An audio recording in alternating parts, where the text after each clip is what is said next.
Halo, teman-teman. Melalui video ini, saya akan kembali mengulas tentang speech act dalam kajian politeness strategy.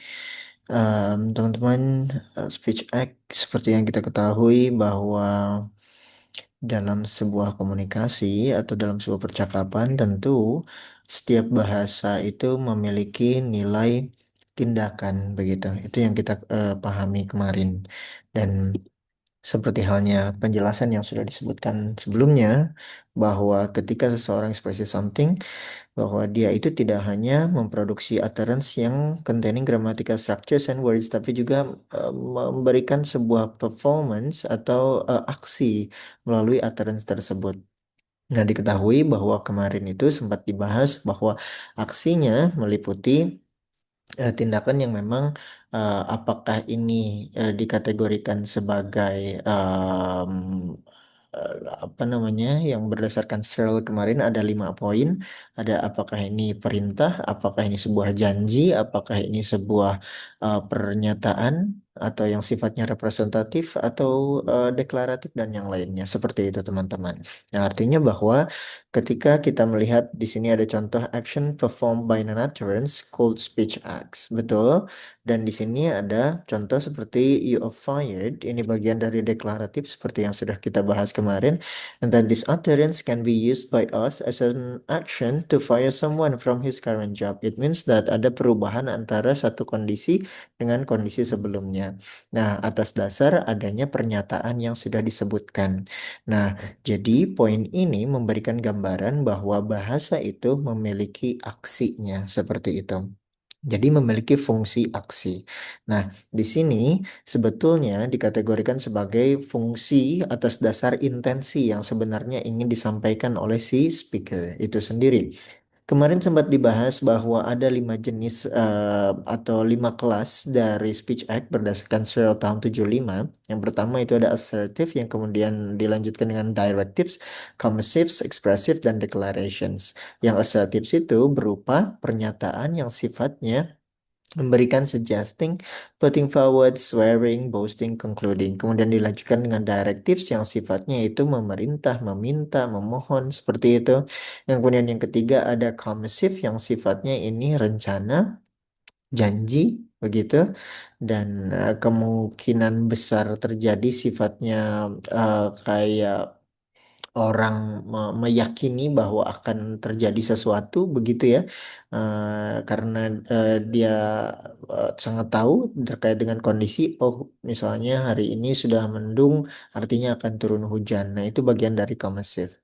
Kemudian ada expressive, expressing the psychological state of the speaker about state of affairs, seperti tadi yang berkaitan dengan feeling begitu. Ada thanking, apologizing, welcoming, ada deploring. Kemudian yang terakhir ada declaration yang sifatnya merubah satu kondisi menjadi kondisi baru karena adanya pernyataan yang disebutkan. Contohnya yang tadi ada you are fired, artinya merubah satu kondisi yang tadinya dia bekerja menjadi tidak bekerja lagi karena ada ucapan bos yang menyatakan bahwa dia dipecat. Seperti itu teman-teman. Mohon diingat.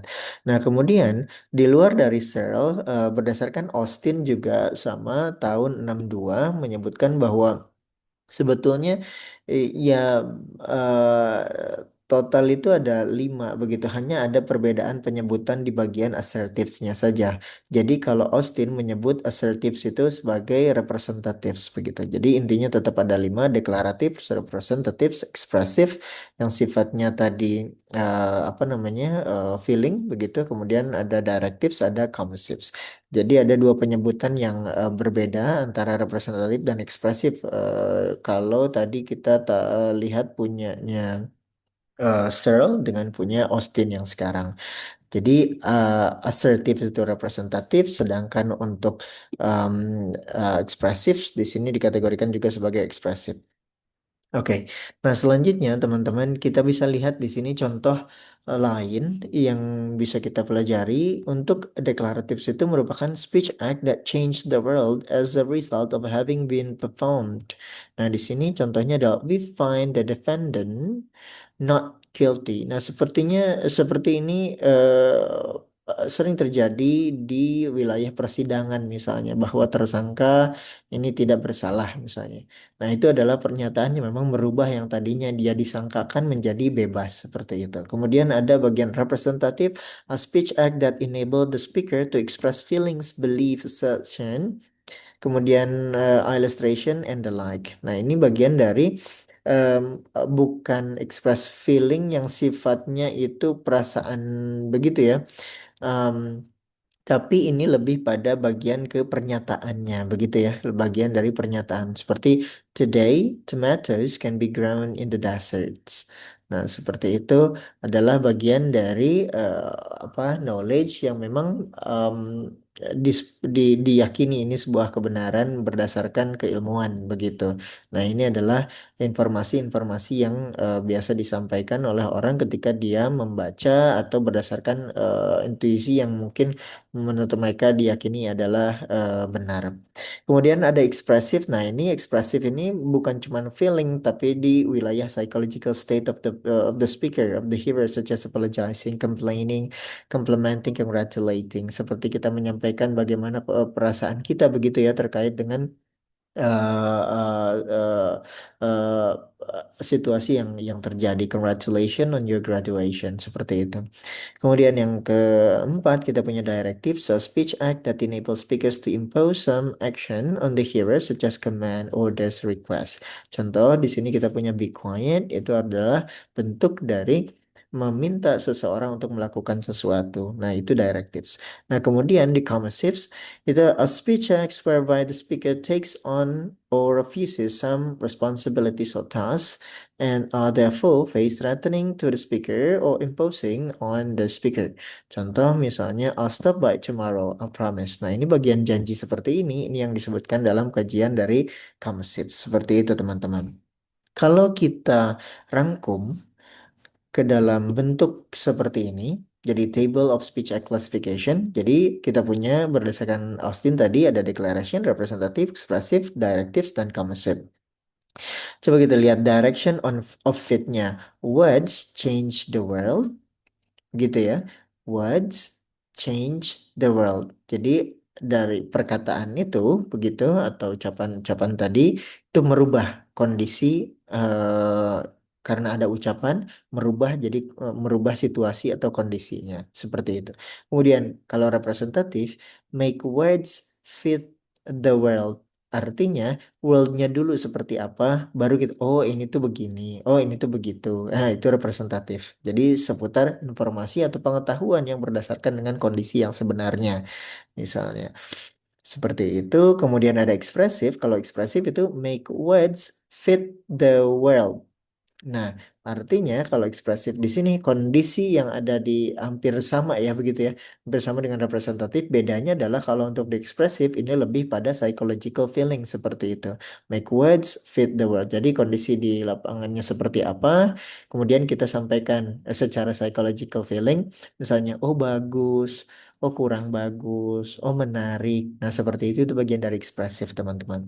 Kemudian untuk directives, make the world fit words. Ini kebalikannya justru.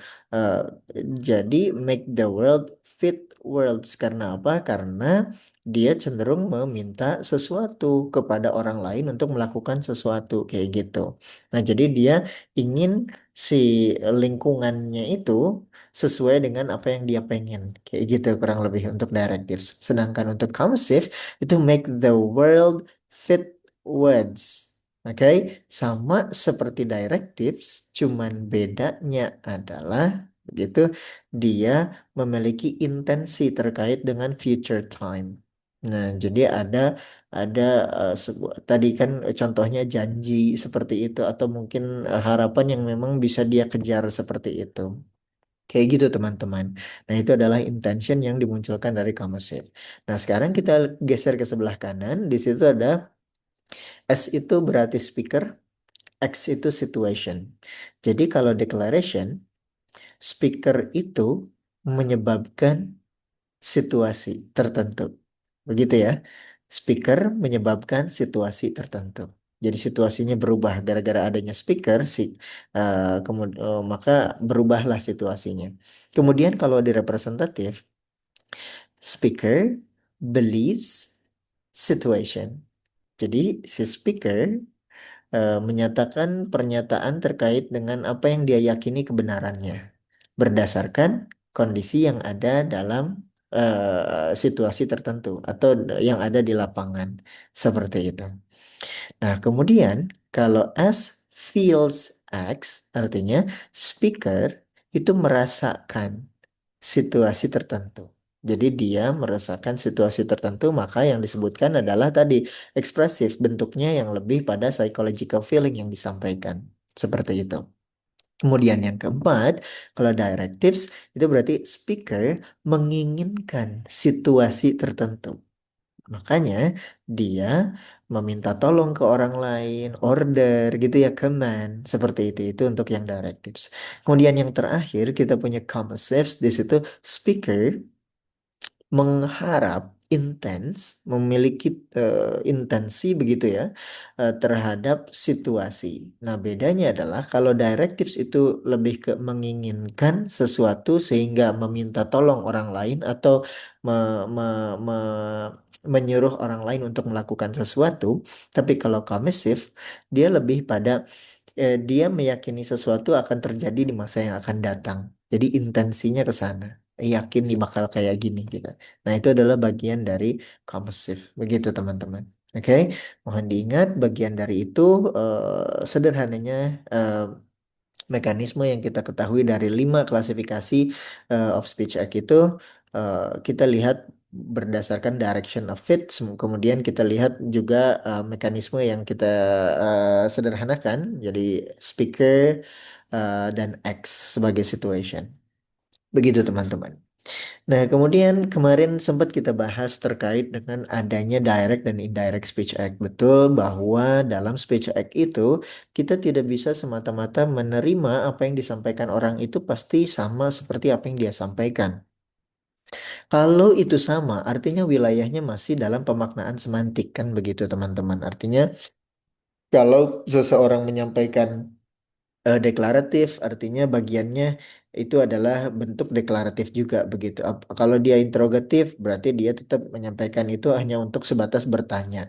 Kemudian kalau dia dalam bentuk imperatif secara kalimat atau pernyataannya apa namanya utterance-nya, maka dari itu ini pasti seputar perintah kayak gitu. Tapi kalau kita sudah masuk dalam wilayah pragmatik, mayoritas komunikasi itu berada dalam indirect speech act. Maka dari itu, ketika orang membicarakan sesuatu, kita bisa lihat dulu apa yang menjadi intensi sebenarnya. Jadi, kita kemungkinan besar orang mengatakan sesuatu itu tidak polos begitu saja begitu, tapi ada intensi yang sebenarnya yang ingin disampaikan. Begitu, teman-teman. Nah, oleh karena itu, kemarin if the relationship between structure and function is indirect, a declarative used to make a request. For example, di sini bisa lihat it's cold outside can be interpreted as a request to close the door as a direct speech act. Oh, I hereby tell you about the weather, direct speech act. Nah, makanya pilihannya adalah apakah ini memang kategori indirect atau kategorinya direct speech act. Begitu, teman-teman. Oke. Nah, dari sini kita akan lihat bahwa sebetulnya dalam setiap ujaran itu pasti melibatkan 3 tahapan penting. Begitu. 3 tahapan tersebut adalah ini. Jadi ada locution, illocution, dan perlocution berdasarkan Austin tahun 62. Locution, illocution, dan perlocution itu merupakan performing action by producing an utterance has 3 kinds of related acts. Nah, dari produksi ujaran tadi, maka dari itu dipastikan bahwa akan ada 3 tahapan. Yang pertama tahapan locutionary, yang kedua tahapan illocutionary, yang ketiga adalah perlocutionary. Nah, teman-teman sekalian, kalau kita sederhanakan, locutionary act itu adalah merupakan ujaran yang memproduksi literal meaningnya. Literal meaning di sini artinya bahwa yang disampaikan itu tadi sifatnya directives atau apa adanya kayak gitu. Nah, itu yang perlu kita ketahui sebelum kita masuk ke illocutionary. Karena apa? Karena itu merupakan dasarnya. Jadi dasar dari memahami intensi yang sebenarnya, tentu kita harus mulai dari locutionary act-nya terlebih dahulu. Begitu. Nah, kemudian setelah itu baru kita masuk ke illocutionary act, yakni an utterance which has social function in mind. Social function in mind ini yang kita sebut dengan intention tadi, begitu teman-teman. Artinya bahwa seseorang ketika mereka menyampaikan sesuatu harus dipastikan terlebih dahulu locutionary act-nya apa, kemudian secara konteks apakah ini benar-benar berada dalam direct speech act atau justru ada intensi lain begitu. Maka dari itu di bagian illocutionary act kalian harus tentukan apakah ini indirect atau sifatnya direct speech act. Begitu teman-teman. Bergantung pada konteksnya. Kemudian masuk ke tahapan terakhir. Tahapan terakhir ini yang disebut dengan perlocutionary act. Perlocutionary act ini merupakan efek atau respon dari ujaran yang diberikan. Artinya, an utterance that gives an effect to do something. Orang yang mendengar, terutama begitu ya, akan melakukan sesuatu berdasarkan intensi yang memang diharapkan oleh si pembicara. Begitu. Sebagai contoh di sini kita punya it's hot here. Oke, it's hot here di sini memiliki nilai makna locutionary act atau makna literal meaningnya sebagai the speaker feels hot in his place. Jadi ketika ada orang it's hot here, secara locutionary artinya literal meaningnya ini seseorang menyampaikan informasi terkait dengan kondisi tempat tersebut, bahwa tempat tersebut itu panas, begitu. Atau dia merasakan tempat tersebut itu panas. Nah, kemudian setelah kita ketahui makna dasarnya seperti itu, kita maju naik tingkat menuju ke illocutionary act. Di illocutionary act, kita akan mempertimbangkan konteks yang memang sedang terjadi atau yang eksis pada saat si speaker itu berbicara. Maka dari itu, ada dua kemungkinan katanya disampaikan di sini. The utterance has two possible meaning inside. Sebagai contoh, di sini yang pertama, apakah ini dikategorikan sebagai indirect request kepada seseorang untuk membuka window? Kalau misalnya ruangannya memang ada windownya. Atau kalau misalnya memang di ruangan tersebut itu ada fan-nya, berarti minta dinyalakan fan-nya. Atau kalau misalnya ada AC-nya, yang dinyalakan itu AC-nya. Begitu. Nah, kemudian ada juga possibility lain, an indirect refusal to close the window because someone is cold. Karena apa? Karena bisa jadi ini ada bentuk sarkastik. Begitu ya, it's hot here. Gitu, it's hot here. Jadi artinya bahwa sebetulnya ini bagian yang memang untuk dikategorikan sebagai kondisi komunikasi yang berkebalikan begitu. Itu mungkin saja terjadi. Sampai pada akhirnya ketika misalnya ada pendengar masuk ke ranah perlocutionary act. Kemudian si pendengar ini sebagai efek dari percakapan di atas, the hearer will open atau close the window tergantung dari konteks yang sebenarnya itu diharapkan oleh si speaker atau konteks yang diterima, makna konteks yang diterima oleh si hearer. Nah, ini bergantung, sangat bergantung. Jadi tidak bisa kita pastikan tanpa bisa melihat konteks yang sebenarnya terjadi. Begitu teman-teman. Nah, tapi saya ada beberapa contoh yang bisa kalian lihat berdasarkan konteks keumuman begitu ya. Yang pertama ada seperti ini. It's very cold in here, gitu ya. Nah, kemudian di locution sebagai literal meaningnya, the speaker states that the temperature is low. Artinya, seseorang ini menginformasikan terkait dengan temperatur yang ada di tempat tersebut. Begitu. Bahwa temperaturnya itu low. Makanya dia menyebutkan cold sebagai kategori dari adjektifnya. Oke, nah setelah kita tahu secara lokusi bahwa makna literalnya seperti itu, kita naikkan ke tingkat kedua, yakni ranah illocution, intended meaningnya. Apakah ada intensi lain atau hanya sebatas menginformasikan saja seperti itu? Nah, kita masukkan di sini, teman-teman masih ingat ada 5 kategori yang disebutkan di awal yang berdasarkan Austin atau Searle, begitu ya. Nah, di sini kita kategorikan. The speaker katanya is requesting someone to close the window or turn off the air conditioner. Nah, ternyata, oke, ternyata ada intensi yang diharapkan oleh si speaker. Nah, intensi dari requesting someone to close the window or turning on the air conditioner itu kategorinya apa dari kelima yang kita sudah tahu di awal, 5 jenis speech act tadi. Oh, ternyata dia punya intention yang mengarah pada perintah. Maka dari itu, perintah merupakan kategori dari directive. Seperti itu. Nah, kemudian setelah itu kita lanjutkan ke langkah ketiga. Langkah ketiga adalah mencari efek yang terjadi pada listener. Perlocution, itu yang kita sebut perlocution. Nah, the listener closes the window or adjusts the temperature. Nah, bagian ini merupakan hal yang memungkinkan bisa kita prediksi terkait dengan request tadi.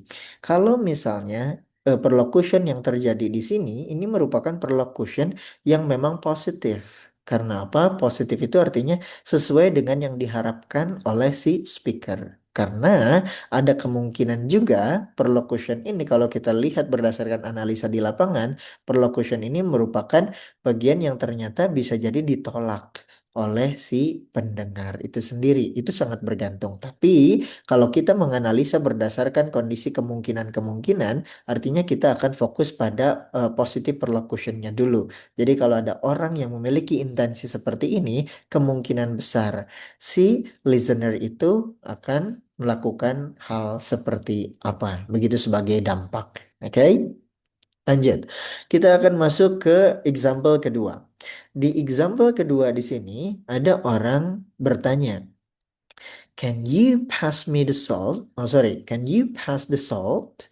Nah, ada orang menanyakan terkait dengan can.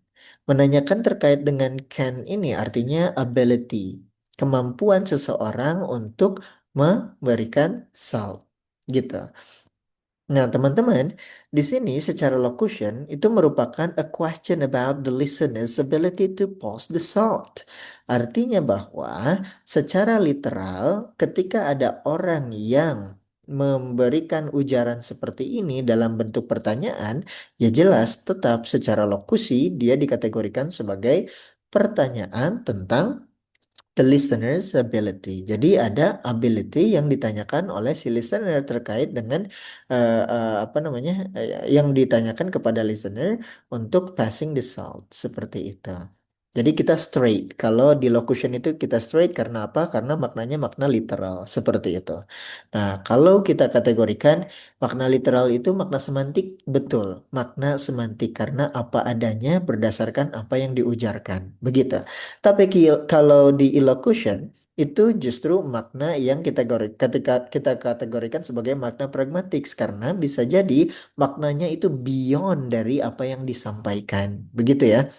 Nah, ketika kita lihat dalam bentuk indirect seperti ini, maka dari itu kita bisa tahu bahwa kalau ada nah bisa misalnya gitu ya, bisa tolong ambilkan, bisa tolong. Nah, itu adalah bagian dari pertanyaan begitu secara locution, tapi secara illocution ini merupakan nilai intensi yang mengarah pada request, tapi bentuknya adalah polite request.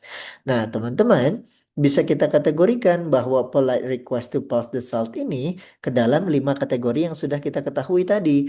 Apa kategorinya? Oh, ini artinya speaker itu wants situation. Speaker one situation itu merupakan ranah directive seperti itu teman-teman. Nah, kemudian apa yang menjadi dampaknya? Nah, teman-teman bisa lihat apa yang menjadi dampaknya terhadap si listener. Nah, ternyata the listener hands over the salt. Nah, artinya bahwa the listener di sini melakukan sesuatu berdasarkan apa yang menjadi intensi dari si speaker. Nah, mungkin tidak teman-teman ada orang yang misalnya hanya menjawab terkait dengan apa namanya pertanyaan yang sebenarnya begitu. Contoh misalnya, can you pass the salt? Terus fokus tetapnya ada di locution saja. Misalnya, a question about the listener's ability to pass the salt. Kemudian illocutionnya kamu buang, nggak kamu pakai. Terus perlocutionnya aja langsung, misalnya kayak gitu. Misalnya kamu cuman bilang, yes I can. Misalnya kan kayak gitu. No I can't. Misalnya kan kayak gitu. Nah itu adalah bentuk dari perlocution yang memang tanpa mengindahkan illocution. Begitu. Artinya bahwa kondisi komunikasi seperti itu bisa saja terjadi, teman-teman. Tapi ini merupakan tahapan yang seharusnya dilakukan oleh seseorang kalau mereka ingin berkomunikasi dengan cara yang polite atau berkomunikasi dengan cara yang baik dan santun.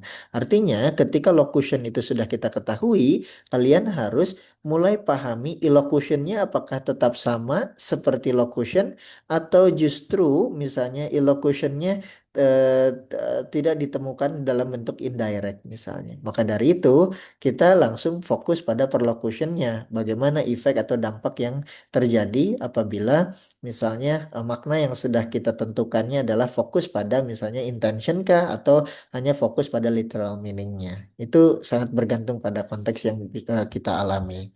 Kita masuk ke contoh yang terakhir di sini. You're going to be late. Nah, di sini bentuknya full stop. Di situ diakhiri dengan full stop. Oke, you're going to be late. Nah, ini sifatnya deklaratif begitu ya dalam bentuk deklaratif sentence. Nah, kemudian coba kita lihat locutionnya. Locutionnya adalah a statement about someone being late. Oke, locutionnya adalah a statement about someone being late. Karena apa? Karena makna sebenarnya dari you are going to be late artinya memberikan informasi terkait seseorang terlambat begitu. Tapi kita coba lihat illocutionnya itu seperti apa? Apakah a statement about someone being late? Oke, atau justru ini sebatas warning, begitu ya, a warning or reminder. Nah, sebetulnya secara intensi kalian juga bisa lihat bahwa oh ini memang statement tentang seseorang yang bisa terlambat atau akan terlambat. Tapi kita lihat illocutionnya di sini a warning or reminder. Nah, a warning or reminder di sini merupakan bagian dari kalau misalnya kita kategorikan ke dalam 5 apa namanya kategori dari speech act, a warning or reminder ini kira-kira masuk kategori mana? Nah, a warning or reminder itu di situ merupakan kategori dari yo.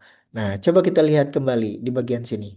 Apakah misalnya di sini, apakah em, masuk ke representatif atau ke commissive? Oh, Pak, ada clue lain misalnya. Coba kita lihat di sini. Nah, coba speech act that enable the speaker to express feelings, beliefs, assertion, illustration, and the like. Nah, kita bisa lihat di sini ada contoh illustration, begitu ya, dan bagian yang dia believe. Nah, sebetulnya untuk kategori contoh yang nomor 3 ini, a warning or reminder ini adalah bagian yang sesuatu yang dia believe yang diilustrasikan begitu. Nah, ini adalah bagian yang dikategorikan sebagai representative atau assertive, begitu ya. Nah, karena apa? Karena ternyata straight to the point. A statement about someone being late di sini merupakan bagian dari warning atau reminder. Nah, oleh karena itu, secara perlocution atau secara efek atau secara dampak, the listener rushes or speeds up. Seperti itu karena tidak mau terlambat. Begitu, teman-teman. Nah, itu adalah kajian yang bisa teman-teman lakukan. Jadi kita di sini representative. Nah, seperti itu. Ini kategorinya representatif berdasarkan 5 kategori yang sudah disebutkan di atas. Nah, jadi sederhananya, teman-teman, dalam setiap komunikasi itu pasti melalui 3 tahapan ini. Ada orang yang bicara, kemudian dilanjutkan dengan lokusi. Lokusi itu adalah kita pahami dulu makna sebenarnya itu apa. Kemudian dilanjutkan ke ilokusi, makna yang menjadi intensinya itu apa. Kemudian yang ketiga, baru respon atau dampak yang terjadi atas dasar intensi yang diinginkan oleh speaker. Begitu teman-teman. Nah ini harapan dari proses komunikasi yang baik. Maka dari itu, sebagai simple summary-nya, locution itu adalah bagian yang kita sebut dengan what is said, literal meaning-nya. Jadi kalau ada orang ngomong, kita harus mulai dulu memaknai secara literalnya, kayak gitu. Nah, kemudian yang kedua, baru kita ke elocution-nya, what is meant actually, speaker's intention. Kemudian yang terakhir itu adalah perlocution, what happens atau kita bicaranya effect on listener. Seperti itu teman-teman. Baik, mudah-mudahan bisa dipahami bahwa setiap komunikasi itu pasti memiliki nilai ilokusi atau intention. Jadi, setiap orang berbicara, pastikan kalian dengarkan dengan baik, kemudian kalian pahami secara makna literalnya. Setelah makna literal itu terbangun, maka kamu bisa masuk ke kira-kira intensinya ini seperti apa karena ada konteks yang begini, begini, begini, dan begini, misalnya seperti itu. Nah, kemudian barulah kamu melakukan perlokusi sebagai tindakan atau efek dari apa yang disampaikan oleh orang lain. Seperti itu, teman-teman. Nah, hal ini juga bisa kalian lakukan untuk memprediksi kalau misalnya seperti ini, kamu berstrategi menyampaikan sesuatu. Kalau saya ngomong begini, kira-kira akan dipahami seperti apa? Kemudian apakah intensi yang diterimanya itu akan seperti apa? Dan kalian juga bisa memprediksi kira-kira efek terhadap listenernya juga seperti apa. Begitu teman-teman. Baik, mungkin itu saja yang bisa saya sampaikan melalui video ini. Mudah-mudahan em, materi kali ini bisa dipahami dengan baik bahwa setiap komunikasi memiliki nilai lokusi, ilokusi, dan perlokusi, begitu. Dan juga teman-teman harus memperhatikan dengan baik ketika teman-teman nanti berkomunikasi, pastikan bahwa kalian harus berhati-hati dan bersabar terlebih dahulu, tidak cepat menerima atau tidak cepat menyampaikan sesuatu, begitu ya. Pastikan kalian kontrol dengan seksama, dengan memperhatikan tiga tahapan ini. Nah, ini merupakan bagian dari speech act yang perlu kita pertimbangkan bahwa di setiap ujaran itu pasti ada impact atau mungkin intensi dan fungsi yang bisa kita sematkan di sana. Begitu, maka dari itu bahasa itu menjadi sebuah strategi yang bisa kita lakukan untuk merubah pola pikir, merubah paradigma, merubah hal yang sedang terjadi menjadi tidak terjadi, hal yang tidak terjadi menjadi terjadi, seperti itu. Itu adalah hal-hal yang bisa kita lakukan dengan menggunakan bahasa yang baik seperti itu teman-teman. Baik itu saja, terima kasih sekali lagi.